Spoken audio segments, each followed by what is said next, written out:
My husband and I came here from our home in Laguna Beach a little over 4 years ago, 4 years and a month. Coming down here meant starting almost completely over. I had been diagnosed with stage 4 pancreatic cancer before that and had a 12-and-a-half-hour operation known as the Whipple. And that wiped me out physically. I weighed 118 pounds, and Mark had to basically pick me up and move me around and try to get me to eat anything.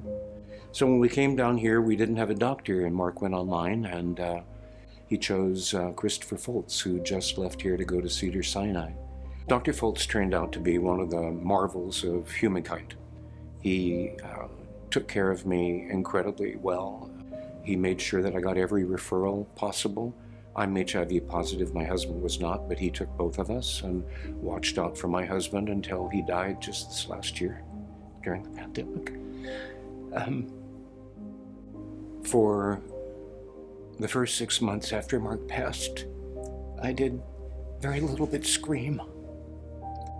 I would come to my doctor and he would say, "Don't you want some help?" And I'd say, "I can't have any help." And finally one day he said, "I really want you to see someone." And I walked in here and Dr. Gover came out and her face lit up, and she and I began the deep work that incredible grief can bring.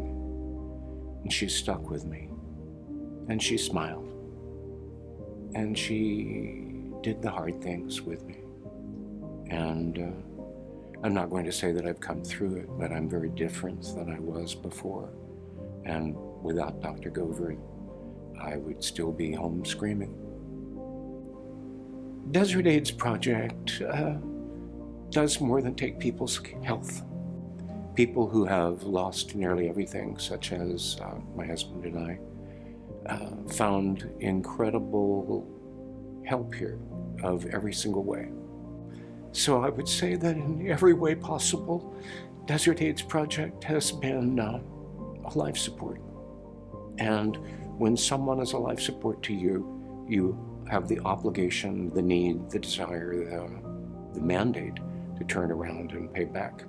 Without some of the things that I would have gotten here, both my sense of hope and my sense of purpose would have been shipwrecked. The more I'm successful here and the other places that I volunteer, the more I get me back. And the more I get me back, the more I can be of service to the world again, which I'm doing.